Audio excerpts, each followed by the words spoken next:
رسول اللہ صلی اللہ علیہ وسلم نے فرمایا جمعہ کے دن اور جمعے کی رات کو کثرت سے مجھ پر درود پڑا کرو، بس جو آدمی مجھ پر ایک دفعہ درود بھیجے گا اللہ اس پر 10 رحمتیں نازل کرے گا. اللہم صلی علی محمد. رسول اللہ صلی اللہ علیہ وسلم نے فرمایا تمہارے افضل دنوں میں سے جمعے کا دن ہے. اسی دن آدم علیہ السلام پیدا کیے گئے، اسی دن ان کی روح قبض کی گئی، اسی دن سور پھونکا جائے گا اور اس دن سب لوگ بے ہوش ہوں گے. اس لیے اس دن مجھ پر کثرت سے درود بھیجا کرو کیونکہ تمہارا درود مجھ پر پیش کیا جاتا ہے. کہتے ہیں لوگوں نے پوچھا یا رسول اللہ ہمارا درود آپ پر کس طرح پیش کیا جائے گا جبکہ آپ کا جسم بوسیدہ ہو چکا ہوگا؟ تو آپ نے فرمایا بے شک اللہ عز و جل نے انبیاء کے جسموں کو زمین پر حرام کر دیا ہے، یعنی فرشتوں کے ذریعے آپ تک درود پہنچایا جاتا ہے. انبیاء کے جسموں کو مٹی نہیں کھاتی، صحیح سلامت ہوتے ہیں ان کے جسم. سورۃ الکہف پڑھنا، نبی صلی اللہ علیہ وسلم نے فرمایا جو شخص جمعہ کے دن سورۃ الکہف پڑھتا ہے تو اس کے لیے دوسرے جمعے تک نور روشن رہتا ہے. غسل کرنا، ہر بالغ پر جمعہ کے لیے جانا ضروری ہے اور ہر وہ شخص جس پر جمعہ کے لیے جانا ضروری ہے اس پر غسل ہے، یعنی اس کو لازمی غسل کرنا چاہیے، اللہ یہ کہ کوئی مجبوری ہو. تو آپ اپنا اسکیجول اس طرح بنائیں نا کہ جیسے اگر آپ ہر روز نہاتے پھر تو کوئی مسئلہ نہیں، لیکن اگر آپ ایک دن چھوڑ کے ایک دن نہاتے ہیں تو آپ پھر اس طرح اسکیجول کریں کہ جیسے آپ منڈے کو نہائے، پھر وینسڈے کو نہائے، پھر جمعے کو نہائے، پھر آپ سیٹرڈے سنڈے اگر نہیں بھی نہاتے پھر منڈے. تو اس طرح آپ جمعے کو مس نہیں کریں گے. یہ نہیں کہ جمعرات کو نہا کے جمعہ کو چھوڑ دیا یا جمعہ چھوڑ کے ہفتے کو نہائے، ایسا نہیں کرنا چاہیے. علماء نے غسل کے حکم کے بارے میں اختلاف کیا. بعض تو کہتے ہیں یہ واجب ہے، یعنی فرض کے درجے میں ہے، اور جمہور علماء یہ کہتے ہیں کہ مستحب ہے، پسندیدہ ہے، افضل عمل ہے. حدیث میں آتا ہے جس نے جمعے کے دن وضو کیا اس نے اچھا کیا اور جس نے غسل کیا تو یہ افضل ہے. صفائی میں مبالغہ ہوتی ہے نا، ویکلی صفائی آپ کو کرنی ہوتی ہے، یعنی جیسے ناخن وغیرہ کاٹتے ہیں یا پھر اپنے زائد بال وغیرہ اتارتے ہیں، تو یہ سب چیزیں اگر جمعے کے دن ہو تو زیادہ بہتر ہے. نبی صلی اللہ علیہ وسلم نے فرمایا جو شخص جمعے کے دن اچھی طرح غسل کرے، اچھی طرح سنوار کر وضو کرے، اپنے بہترین لباس میں سے پہنے، یعنی جمعے کے دن باقی دنوں کی نسبت اچھا لباس پہنے، اللہ نے اس کی قسمت میں گھر والوں کی جو خوشبو لکھی ہو وہ لگا لے، یعنی گھر میں جو بھی خوشبو ہے. پھر جمعہ پڑھنے آئے تو لغو کام نہ کرے، 2 آدمیوں کے درمیان جدائی نہ کرے، یعنی 2 لوگ بیٹھے ان کے بیچ میں گھس کے بیٹھ جائے. اس جمعے اور دوسرے جمعے کے درمیان کے پورے ہفتے کے گناہ معاف کر دیے جاتے ہیں.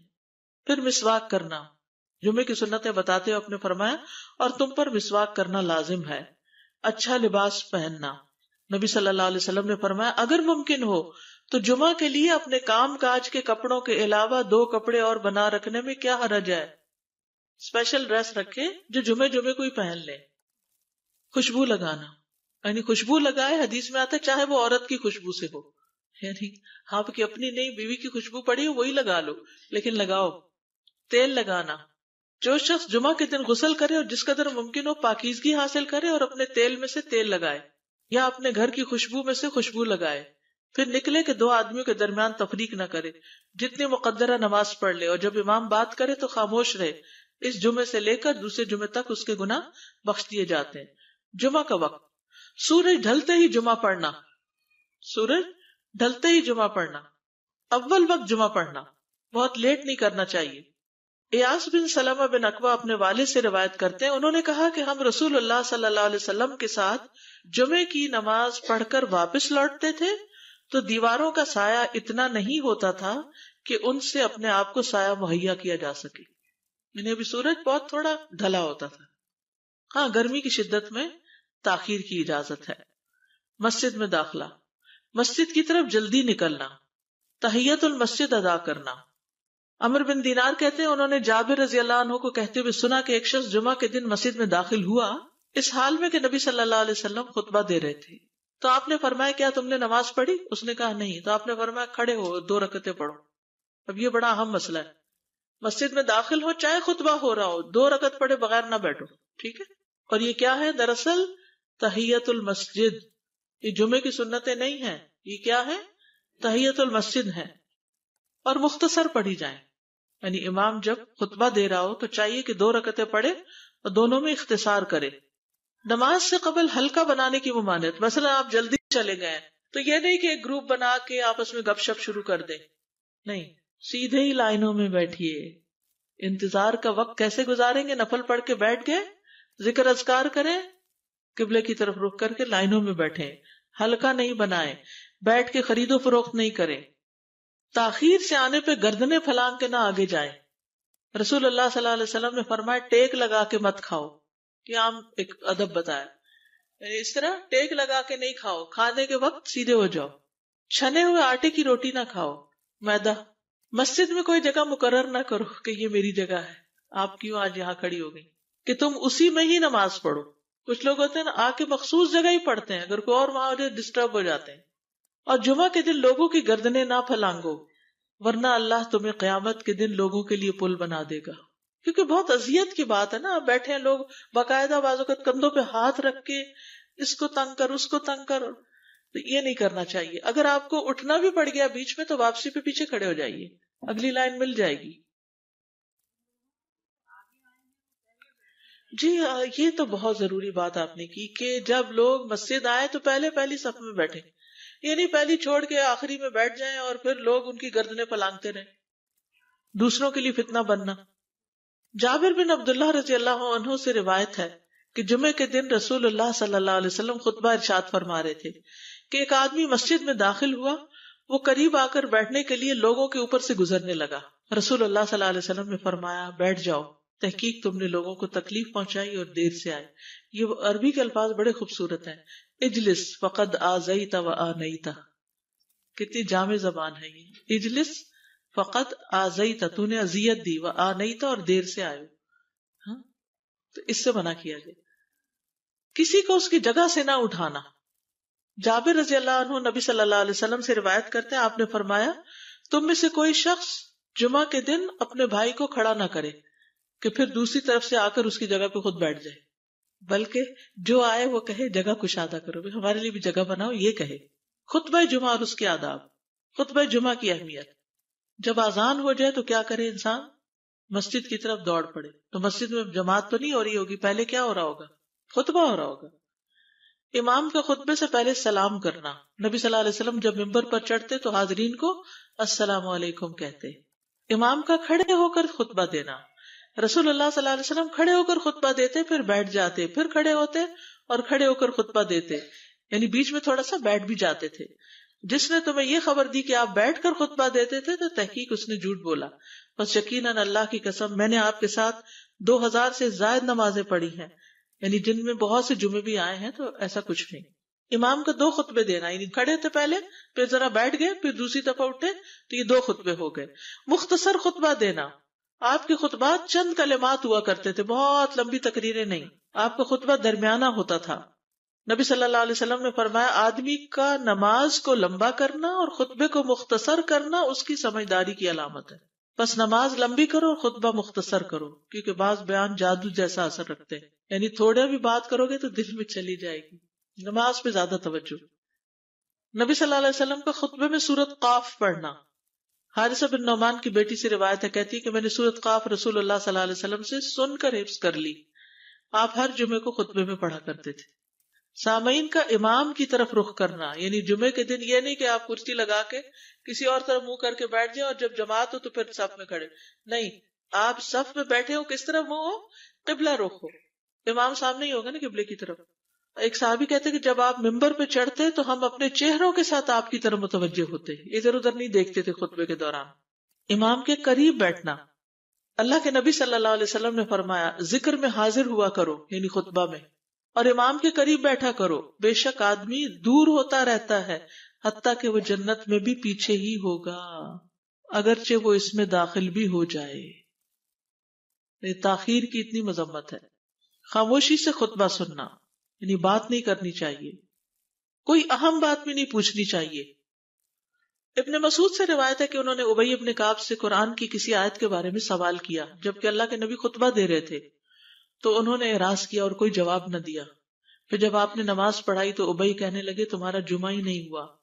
تو ابن مسعود نے رسول اللہ صلی اللہ علیہ وسلم سے پوچھا تو آپ نے فرمایا ابی نے سچ کہا، کوئی بات کرنے کی اجازت نہیں، یہ کہنے کی بھی کہ چپ ہو جاؤ یہ بھی اجازت نہیں۔ عبداللہ بن مسعود کہتے کہ جب امام جمعہ کے لیے آ گیا پھر تمہارا اپنے ساتھی سے یہ کہنا کہ خاموش رہو لغویت کے لیے کافی ہے، یہ بھی لغو بات ہے۔ کوئی لغو حرکت نہ کرنا، کنکریوں سے نہ کھیلنا، فون سے نہیں کھیلنا، میسجز چیک نہیں کرنا، انگلیوں میں انگلیاں ڈال کے پٹاخے نہیں بجانا، گوٹ مار کے نہیں بیٹھنا. گوٹ مار کے کیسے بیٹھتے ہیں؟ گھٹنے اوپر کر کے اور یوں ایسے گھٹنوں کے گرد ہاتھ ڈال کے. کئی دفعہ ایسے نظر آتا ہے کہ خطبے میں لوگ اس طرح بیٹھے ہوتے ہیں کیونکہ پتہ نہیں ہے. یعنی آپ چوکڑی مار سکتے ہیں. آپ سب سے افضل پوزیشن تو یہ ہے کہ جیسے نماز کے اتحیات میں ہم بیٹھتے ہیں، لیکن کچھ لوگ اس طرح بیٹھ نہیں سکتے، چلے کرسی میں بیٹھ جائیں.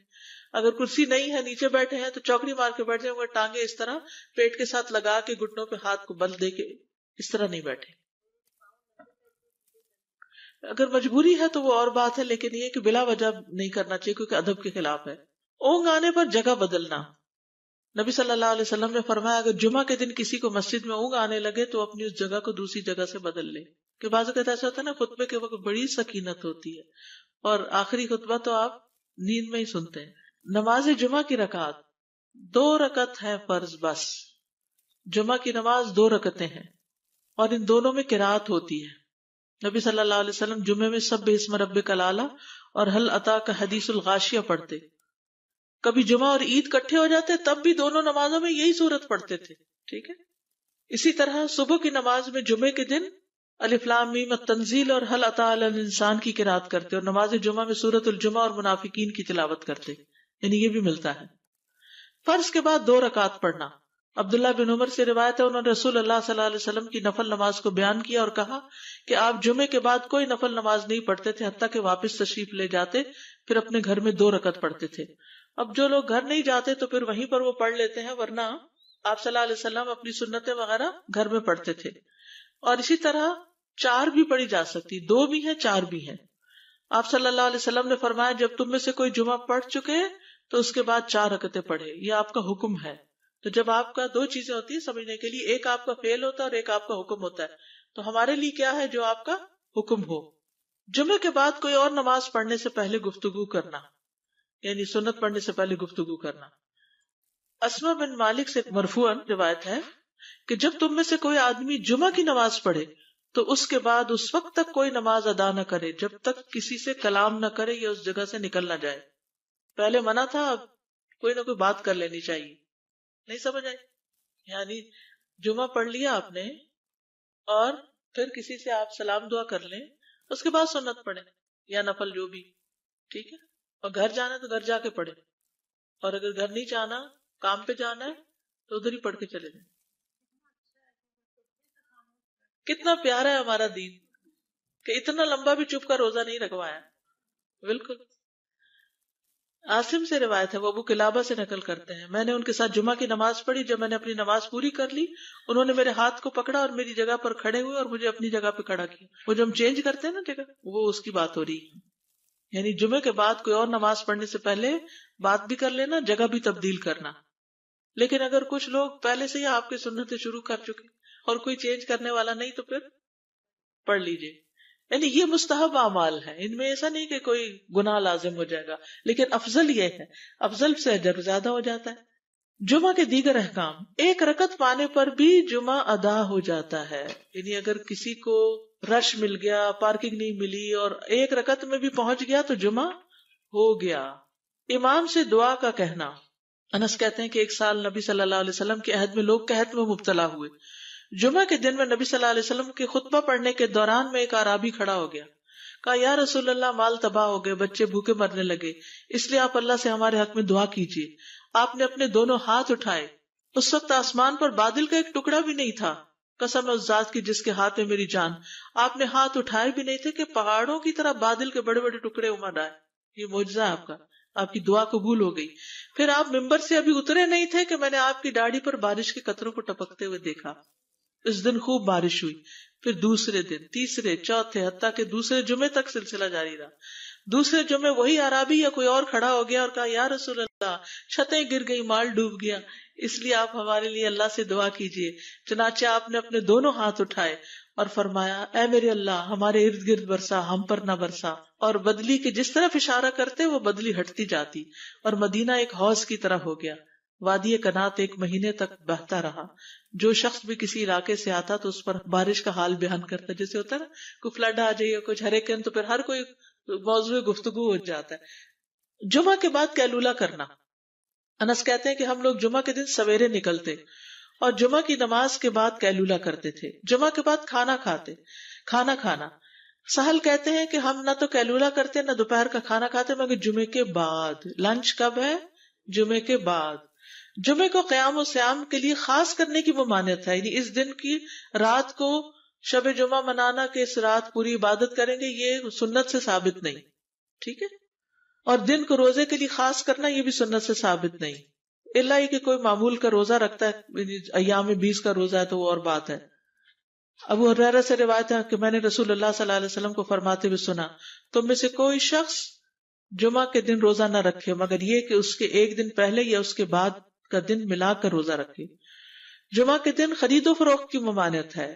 جمعہ کے دن جب نماز کے لیے پکارا جائے تو اس وقت اللہ نے خرید و فروخت سے منع کیا ہے. وَذَرُوا الْبَيْعَ، اس دن کاروبار حرام ہے. اور یہ جمعے کی دوسری اذان کے ساتھ تعلق رکھتا ہے، یعنی صبح صبح کام کر سکتے ہیں لیکن اذان ہوتے ہی چھوڑ دیں، اور جب پھر جمعہ سے فارغ ہو جائے تو دوبارہ دکان پہ جا کے بیٹھ جائیں. جابر بن عبداللہ کہتے ہیں کہ نبی صلی اللہ علیہ وسلم جمعہ کے دن خطبہ ارشاد فرما رہے تھے کہ مدینہ میں ایک تجارتی قافلہ آیا. رسول اللہ صلی اللہ علیہ وسلم کے صحابہ اس کی طرف لپک پڑے اور آپ کے پاس مسجد میں صرف 12 آدمی بچے. تو رسول اللہ صلی اللہ علیہ وسلم نے یہ صورت دیکھ کر فرمایا، اس ذات کی قسم جس کے ہاتھ میں میری جان ہے، اگر تم سارے کے سارے چلے جاتے اور کوئی بھی باقی نہ بچتا تو اس وادی میں آگ بہ پڑتی. یعنی اتنا بڑا جرم ہے یہ. پھر یہ آیت نازل ہوئی، وَإِذَا رَأَوْا تِجَارَةً أَوْ لَهْوًا انفضوا إِلَيْهَا وَتَرَكُوكَ قَائِمًا، جب وہ کوئی سودا بکتا دیکھیں یا کوئی تماشا نظر آ جائے تو اس کی طرف دوڑ جاتے ہیں اور آپ کو کھڑا ہی چھوڑ دیتے ہیں. راوی کہتے ہیں جو 12 آدمی رسول اللہ صلی اللہ علیہ وسلم کے ساتھ رہے ان میں ابو بکر اور عمر رضی اللہ عنہ بھی شامل تھے. جمعے کے دن قبولیت کی گھڑی ہوتی ہے، اس وقت اللہ سے بھلائی مانگنی چاہیے. رسول اللہ صلی اللہ علیہ وسلم نے فرمایا، جمعے کے دن میں ایک گھڑی ایسی ہے کہ کوئی مسلمان اللہ سے کسی خیر کا سوال کرتے ہوئے اس کی موافقت نہیں کرتا مگر اللہ اسے وہی خیر عطا کر دیتا ہے. فرمایا یہ ایک چھوٹی سی گھڑی تھوڑی دیر کے لیے ہوتی ہے اور یہ ہر جمعے کو ہوتی ہے. ٹھیک ہے. اور خصوصاً نماز میں بھی اگر کوئی دعا کر رہا ہوتا ہے نا انسان تو وہ بھی قبول ہو جاتی ہے. نماز میں دعا کہاں ہوتی ہے؟ شروع میں ہوتی ہے، رکوع میں ہوتی ہے، سجدے میں ہوتی ہے، تشہد میں ہوتی ہیں. تو اگر یعنی جمعہ پڑھ رہے ہیں اور بیچ میں دعائیں آ گئی ہیں تو ہو سکتا ہے وہی گھڑی آ گئی ہو اور آپ کی دعا قبول ہو جائے. اور یہ تورات میں بھی اس کا ذکر تھا. ابو ہریرہ رضی اللہ عنہ کہتے ہیں کہ رسول اللہ صلی اللہ علیہ وسلم نے فرمایا، بہترین دن جس میں سورج طلوع ہوتا ہے جمعہ کا دن ہے. اس دن میں ایک گھڑی ایسی ہے کہ نماز کی حالت میں اگر کوئی مسلمان بندہ اللہ عز و جل سے کچھ طلب کرے تو وہ اس کو ضرور دیتا ہے. کعب نے کہا ایسا سال میں ایک مرتبہ ہوتا ہے؟ تو میں نے کہا نہیں بلکہ ہر جمعہ کو ہوتا ہے. کہتے ہیں پھر کعب نے تورات پڑھی تو کہا نبی صلی اللہ علیہ وسلم نے سچ فرمایا. ابو ہریرہ رضی اللہ عنہ کہتے ہیں کہ میں بعد میں عبداللہ بن سلام سے ملا اور ان سے اپنی اور کعب کی مجلس کا بتایا تو عبداللہ بن سلام رضی اللہ عنہ نے کہا میں جانتا ہوں وہ گھڑی کب آتی ہے. ابو ہریرہ نے کہا مجھے بھی بتائیے. انہوں نے کہا وہ جمعہ کے دن میں آخری گھڑی ہے. میں نے کہا یہ جمعے کے دن کی آخری گھڑی کیسے ہو سکتی ہے؟ حالانکہ رسول اللہ صلی اللہ علیہ وسلم نے فرمایا جو مسلمان بندہ اس کو نماز پڑھتے ہوئے پائے. اس وقت میں کوئی نماز نہیں پڑھی جاتی. تو عبداللہ بن سلام نے کہا کیا رسول اللہ صلی اللہ علیہ وسلم نے یہ نہیں فرمایا جو شخص نماز کے انتظار میں بیٹھا رہے وہ گویا نماز ہی کی حالت میں ہے حتیٰ کہ نماز پڑھ لے؟ کہتے ہیں میں نے کہا ہاں. تو انہوں نے کہا بس یہی ہے. یعنی اس وقت کیا کرنا چاہیے؟ آخری گھڑی میں وضو وغیرہ کر کے مغرب کی نماز کے انتظار میں بیٹھ کے دعائیں کریں، اذان ہو تو نماز پڑھ لیں. عصر کے بعد سے مغرب تک کا وقت ہے. انس بن مالک سے روایت ہے کہ نبی صلی اللہ علیہ وسلم نے فرمایا جمعہ کے دن اس گھڑی کو جس میں دعا کی قبولیت کی امید کی جاتی ہے عصر سے لے کر سورج ڈوبنے تک کے درمیان تلاش کرو اور دن کی آخری گھڑی ہے. تو اللہ سبحانہ وتعالی ہمیں اس دن کی برکتوں سے فائدہ اٹھانے کی توفیق عطا فرمائے.